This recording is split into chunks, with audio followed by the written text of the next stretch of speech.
Dzień dobry, nisko się kłania vloger Zupa, źródło nieustającej uciechy, radości, a dziś edukacji. Tak, opowiem wam, czemu nie jem Prince Polo i zastąpiłem je innymi batonikami. Jestem łasuchem, lubię czekoladowe wafelki, ale odstawiłem Prince Polo. Dlaczego? Dowiecie się zaraz.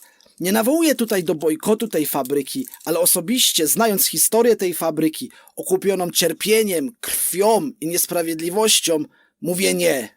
Aby lepiej zrozumieć historię fabryki, przenieśmy się do roku 1918, kiedy to Polska odzyskuje niepodległość. Miastem, w którym historia się rozwija, jest Cieszyn, który położony jest na południu Górnego Śląska. Jest to małe, przepięknie położone, urocze miasteczko. Cieszyn, który od 1742 roku leżał w granicach Cesarstwa Austro-Węgierskiego, zamieszkują Polacy, Czesi, Niemcy oraz Żydzi. Każda z tych nacji stara się odnaleźć w nowej rzeczywistości. Ludzie żyją ze sobą w zgodzie i optymistycznie patrzą w przyszłość. I to wtedy właśnie właścicielka kamienicy przy ulicy Głębokiej 42 w Cieszynie, Hermina Szramek, zaczyna sprzedaż prażonej przez siebie kawy. Jak powstała fabryka czekolady Tip Top Bracia Szramek? Jak powstała ta fabryka? Hermina na pewno przyczyniła się do powstania tej fabryki.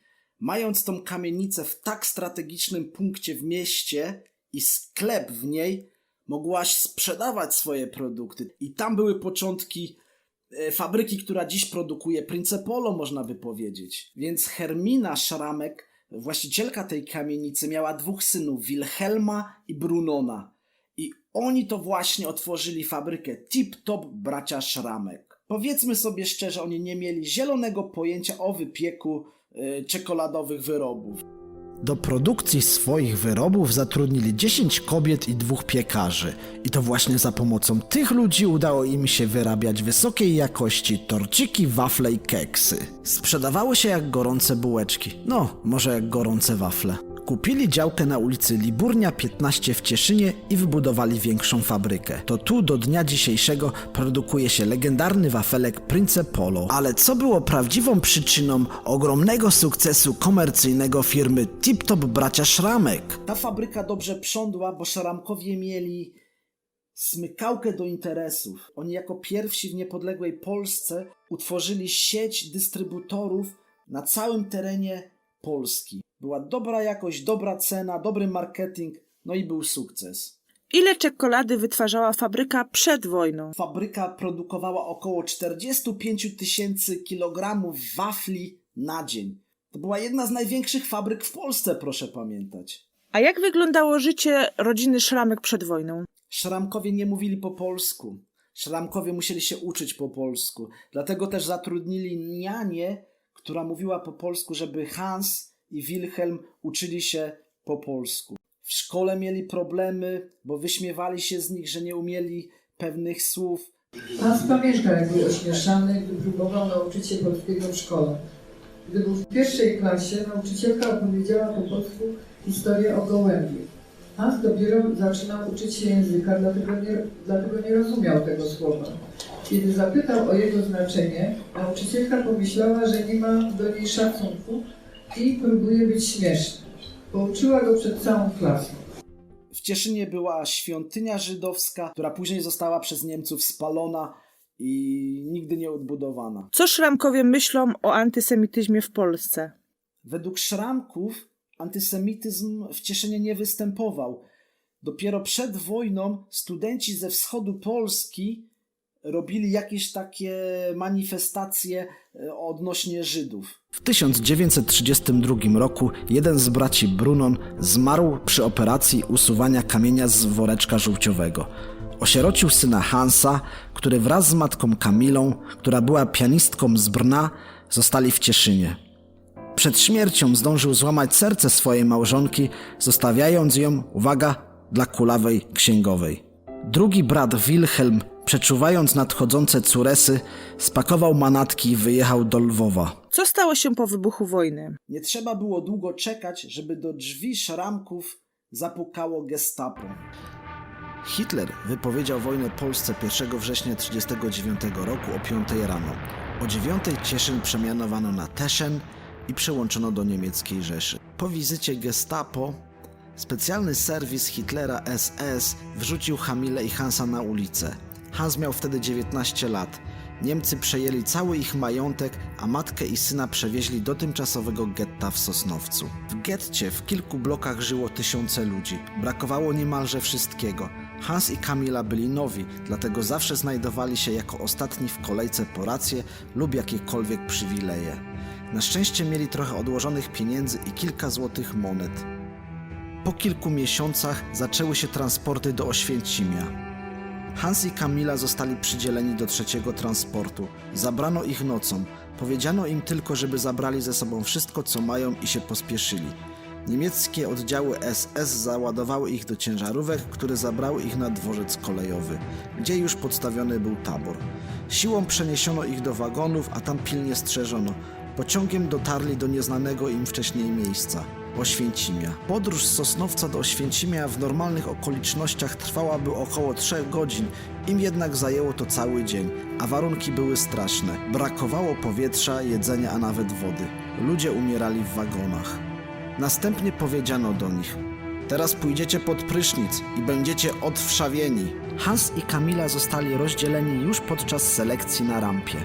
Na szczęście Oświęcim w 1939 roku nie był jeszcze obozem zagłady, ale obozem pracy przymusowej. W tym samym czasie w Cieszynie na specjalne polecenie prezydenta generalnego feldmarszałka Hermana Göringa 1 listopada 1939 roku Biuro Powiernicze Wschód przejmuje fabrykę. W 1943 roku prawo do pierwokupu dostaje świeży nazista Juliusz Pieczman. To był Niemiec, którego Szramkowie zatrudnili przed wojną, bo miał doświadczenie w innej fabryce w Czechach o podobnym profilu i oni go zatrudnili do swojej produkcji. Był jakby menadżerem, on był często zapraszany na spotkania rodzinne Szramków, był przyjacielem rodziny. Niemcy zrobili Pieczmana jako dyrektora fabryki i dalej kontynuowali produkcję, tylko dla Rzeszy.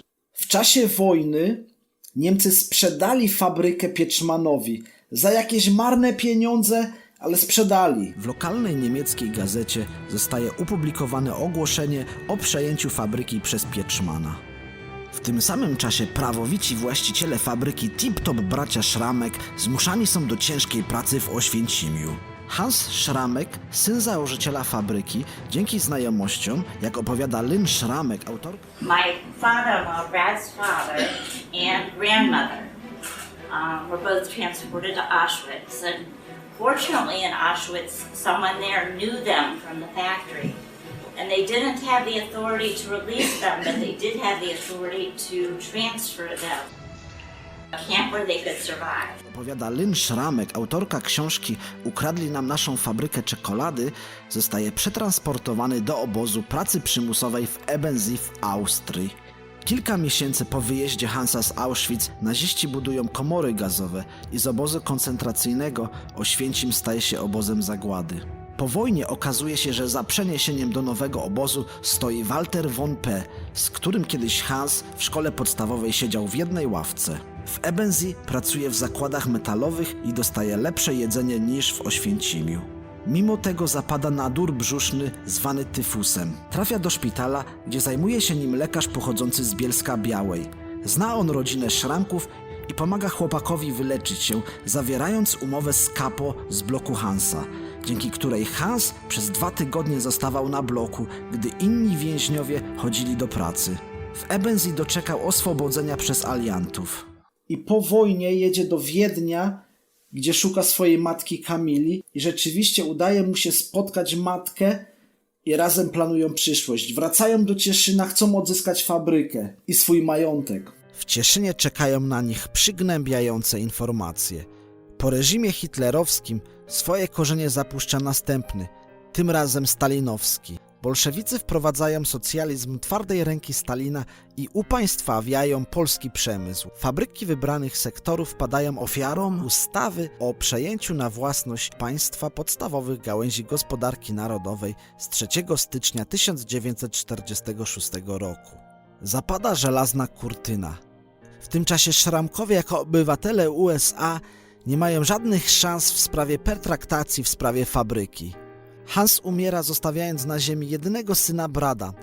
W 1989 roku Bradowi udało się wytoczyć proces państwu polskiemu, który zresztą z Kretesem przegrał. Polska uważa, że ustawa z 1946 roku jest nadal aktualna i nie wypłaciła Szramkom ani przysłowiowego złamanego grosza. Dlaczego państwo polskie do tej pory oficjalnie nie przeprosiło tych ludzi? Od 1989 roku polskie rządy zmieniają się w demokratycznych wyborach. Żaden z nich jednak nie chce zająć się kwestią repatriacji mienia żydowskiego czy ustawy nacjonalizującej fabryki. Może nam, współczesnym Polakom, należy się zapoznać z tą jeszcze żyjącą historią. Na razie zdania są podzielone, tak jak podzielone są zdania publiczności, która wzięła udział w premierze książki Ukradli nam naszą fabrykę czekolady. Jak polski rząd ma oddać fabrykę, która należy obecnie do koncernu Kraft? Nie można dać fabryki, która już jest kupiona przez koncern Kraft. Państwo Szramkowie nie otrzymali nic, żadnej zapłaty za tą fabrykę i nie zostali objęci tym programem. No tak, ale ona już jest sprzedana. Ale nie można sprzedać Jak swojej czyli własności. polski rząd zobowiązał się do jeszcze jednej zapłaty. Bo teraz jeżeli mówimy o ewentualnych odszkodowaniach i tak dalej, Państwo polskie sprzedało fabrykę najpierw Olzie, później Olza sprzedała Kraftowi, później Kraft Mondelēzowi, no i teraz nie wiadomo właściwie, kto ma to spłacić. Myślę, że o takich historiach powinniśmy pamiętać, gdyż nawet nie zdajemy sobie sprawy, jak bardzo nasza polska kultura jest przesiąknięta żydowską kulturą. My żyliśmy w symbiozie, powiedziałbym 50-50 przez kilkaset lat. Na wschodzie Polski były miasta, które były zdominowane przez ludność żydowską. Ciężko tak po prostu odciąć ten kawałek historii i o niej zapomnieć. Nasza kultura, muzyka, jedzenie są przesiąknięte żydostwem. Czy to chcemy, czy nie. A może zagram wam coś.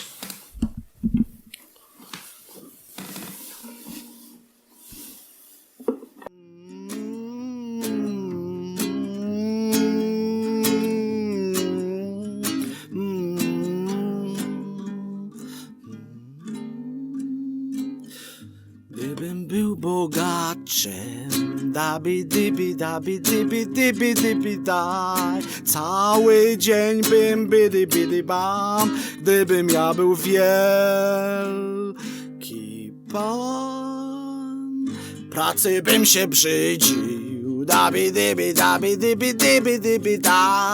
cały dzień bym bidy bam, gdybym ja był wielki pan, zbudowałbym najwyższy dom na świecie, w samym sercu miasta by stał. Schodów bez liku w nim było, w nim okropnie dużo, w górę ciut. Donikąd schodów też bym miał, tak sobie zażyczyłbym. Cały dzień bym bidi bam, gdybym był bogaczem, ja by dyby da.